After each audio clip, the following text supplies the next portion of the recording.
ఇక నెక్స్ట్ విశాఖకి వెళ్ళం కోర్టుకి తేల్చి చెప్పిన ఏపీ సర్కార్. ఓకే, సురేష్ గారు సురేష్ గారు వంశీ గారు ఏంటండి అంటే రోజుకో మాట, రోజుకో పాట, రోజుకో పాట, రోజుకొక గీతం, రోజుకొక అబద్ధం, రోజుకొక నిజం, రోజుకొక ఏందండి అసలు ఇది? రోజు ఒక రోజు వెళ్తా ఉంటారు, ఒక రోజు ఎలా ఉంటారు, ఒక రోజు మాకు ఒకరోజు ఏమన్నా హైకోర్టు కర్నూలుకి హైకోర్టే అంటారు, కాదు కాదు మేము అనలేదు అంటారు, కాదు కాదు మేము అన్నాం అంటారు, కాదు కాదు అని చెప్పి అఫిడవిట్ వేస్తారు, అసలు మేము ఎప్పుడు అన్నాం, అసలు మాకేం తెలుసు అంటారు. అసలు ఏంది అసలు ఇదంతా? ఈ మాయ ఏంటి, గోల ఏంటి? పద్ధతి లేకుండా పాడు లేకుండా. వంశీ గారు మీకు తెలుసు అంటే సీఎం గారు ఏమన్నా డిసెంబర్ నుంచి నేను అక్కడే ఉంటాను, అక్కడ నుంచి నేను క్యాంప్ ఆఫీస్ అంటే డిసెంబర్ అని ఇప్పుడండి, ఇంతకుముందు ఆల్మోస్ట్ జనవరి అయిపోయింది, ఫిబ్రవరి అయిపోయింది, మార్చ్ అయిపోయింది, ఏప్రిల్ అయిపోయింది, మే అయిపోయింది, జూన్ అయిపోయింది, జూలై అయిపోయింది, ఆగస్ట్ అయిపోయింది, సెప్టెంబర్, అక్టోబర్, నవంబర్, చివరికి ఇప్పుడు డిసెంబర్ వచ్చింది. ఇక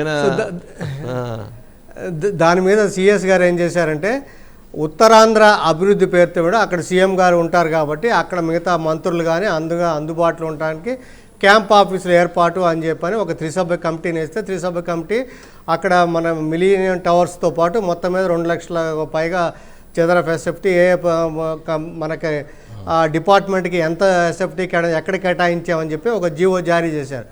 దాని మీద రాజధాని పరిరక్షణ సమితి హైకోర్టును సంబంధించింది. ఒకవైపు సుప్రీంకోర్టులో ఉంటే ఇంకోవైపు రాజధాని తరలించే ప్రయత్నం జరుగుతుంది అని చెప్పని రాజధాని పరిరక్షణ సమితి హైకోర్టుకి వెళ్తే హైకోర్టులో విచారణ మొదలుపెట్టారు. సింగిల్ జడ్జి గారు విచారణ మొదలు పెడితే ప్రభుత్వం ఏమంటుంది, మేము త్రిసభ్య కమిటీ దగ్గరికి వెళ్తాము అని చెప్పారు.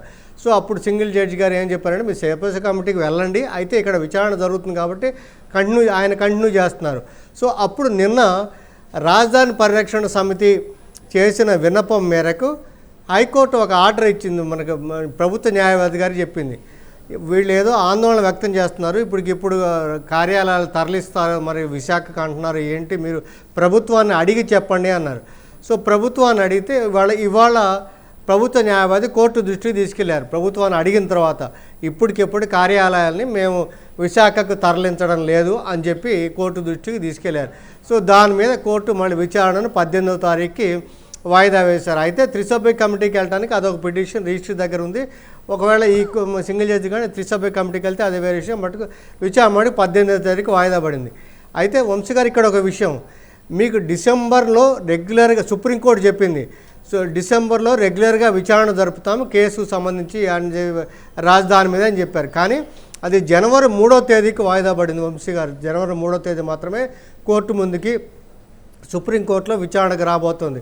అంటే ఒక రకంగా అక్కడ కంటెంప్ట్ అని ఇప్పుడు ఇక్కడ కనుక వెళ్తే అది కంటెంప్ట్ ఆ పరిస్థితి వచ్చే అవకాశం ఉంది కాబట్టి ఈ రాజధాని పరిరక్షణ సమితి రైతులకు కోర్టుకు వెళ్ళారు. అంటే స్కిల్ కేసు విషయంలో కూడా ఈరోజు ఆర్గ్యుమెంట్ జరిగినట్టుండే కదా, వారు చంద్రబాబు నాయుడు గారు బయట కేసు గురించి మాట్లాడుతున్నారని చెప్పని పొన్నవాళ్ళు వారు దాని మీద మళ్ళీ చేయటం, దానికి మళ్ళీ ఇక అది ఏది ఇక ఏమీ మాట్లాడకుండా మనిషి ఎలా ఉంటారు? ఫైబర్ నెట్ కేసులో ఇవాళ విచారణ జరిగినప్పుడు ప్రభుత్వ న్యాయవాది రంజిత్ కుమార్ గారు సుప్రీంకోర్టు దృష్టికి తీసుకెళ్ళి చంద్రబాబు నాయుడు గారు మాట్లాడుతున్నారు కేసు విషయాలంటే లేదు మాట్లాడలేదంటే కోర్టు చెప్పింది చంద్రబాబు నాయుడు గారు మీరు కోర్టు విషయం మాట్లాడకూడదని.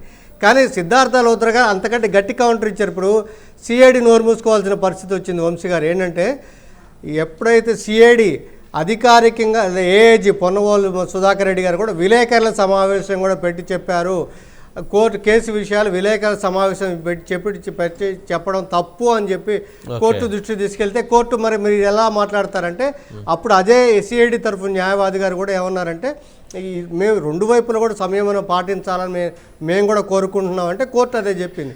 మీరు ఎవరు కూడా ఇటుపక్క కానీ మీరు ఎవరు కూడా కేసు విషయాలు స్కిల్ డెవలప్మెంట్ కేసు మన ఇది ఫైబర్ నెట్ కేసు మీరు ఎవరు కూడా ఇరువురు కూడా మాట్లాడొద్దని స్పష్టం చేస్తూ 18వ తేదీకి మన జనవరి 17వ తేదీకి వాయిదా వేశారు. అయితే స్కిల్ డెవలప్మెంట్ కేసులు ఎప్పుడు తీర్పిస్తా ఉన్న మటుకు ఇంతవరకు అది ఆ స్పష్టత చెప్పలేదు వంశీ. అదే ఇప్పుడు దానికోసం ఇప్పుడు లాకర్ తెరిచారంట సురేష్ గారు, ఆ లాకర్లో పెట్టారంట, దాన్ని బయటికి రావడానికి దానికి ఆ తాళం ఎక్కడ పోయింది, ఆ తాళం వెతుకుతున్నారు అనేటువంటిది ఒక విమర్శ ఎవరో సోషల్ మీడియాలో ట్రోల్ చేస్తున్నారు. సరే సురేష్ గారు చూద్దాం రైట్గా నెక్స్ట్